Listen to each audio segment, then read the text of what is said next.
Okay, so we get to this boss, and this boss fight is definitely my least favorite in the entire game. Kabloom was a low point for the game, but this boss is something else. And it mostly has to do with the weak point not being very well explained, to the point where it's essentially a shadow weakness, because the weak point is something that you would never ever legitimately conceive as an attack, or anything that would actually have legitimate gameplay use.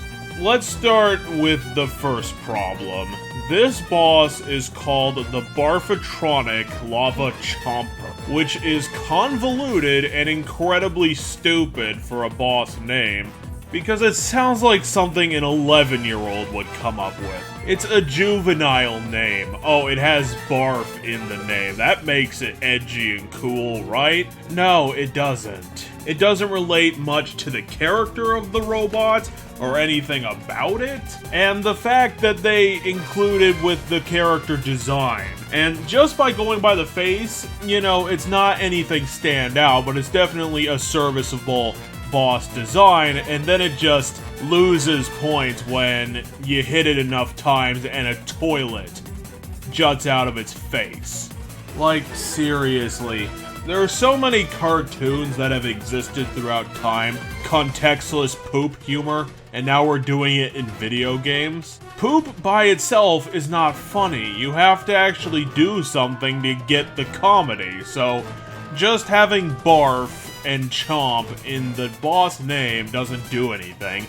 Including a toilet on the design doesn't do anything. And the fact that the weakness weapon for Barfatronic Lavachomper is the running poop that results when you screw up in the artist animation is just baffling to me why the hell they picked that.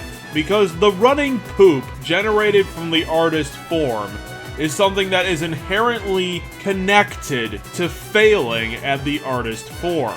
The only reason the running poop exists is to show the player when they've failed at doing the usual thing, just generating boxes. That's the only purpose that it should have served. Putting it in as a weakness weapon to this boss fight is completely ridiculous, because who in their right mind would even consider that a possibility?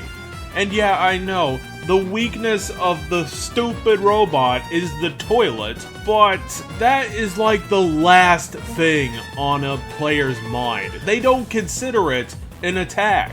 They consider it a representation of failure. It was just supposed to be something cute and stupid as an animation to show off that you screwed up at precise stylising. No one in their right mind would consider that an attack.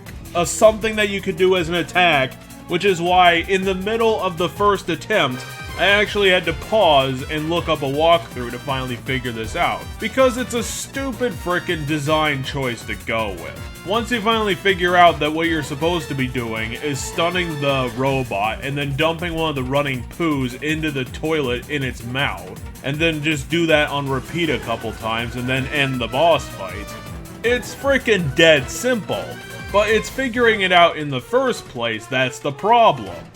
And the problem is that it is so inconceivable for me to even think that anyone on the design team would have chosen that to have any combat relevance whatsoever.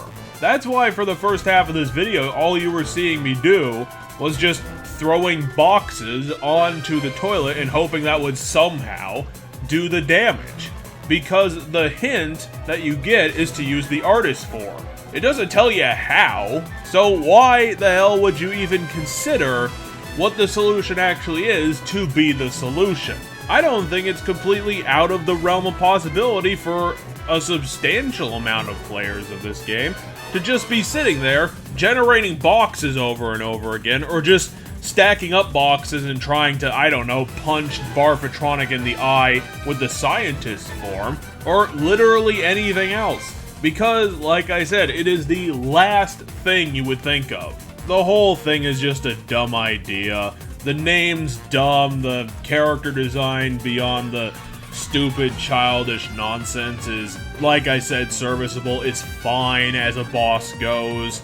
The backstory, again, is fine. This is basically just another one of Cannoli's robots that he put in to try and stop Wario from getting the Wish Stone and that whole otherworldly, ethereal being that has teamed up with Cannoli is getting a bit of a fleshing out of its character. You know, it's setting up more intrigue, but it needs to start thinking about paying off, because at this point we're basically halfway through the game. We need to start wrapping some things up, tying up some loose ends. So I hope that they don't start introducing new characters or new plot points, because we simply don't have the time to continue and just get more things into the plot when we have unresolved stuff on our plate right now that we need to start thinking about. I hope Suzak pulls out some sort of justifiable ending, something cool and sweet to tie up the narrative it has been going for. But for now, Barfatronic is just a bad idea, too gimmicky of a boss for its own good, badly explained, and the gameplay is just not that fun, too puzzly, and it doesn't have a lot of that satisfying challenge that defines the best bosses that you could find. And unfortunately, the comedy that it attempted falls flat on its face just because it's juvenile and stupid. Hopefully tomorrow's boss fight will make up for this, because I don't think that the bar could get any lower for this series as time goes on.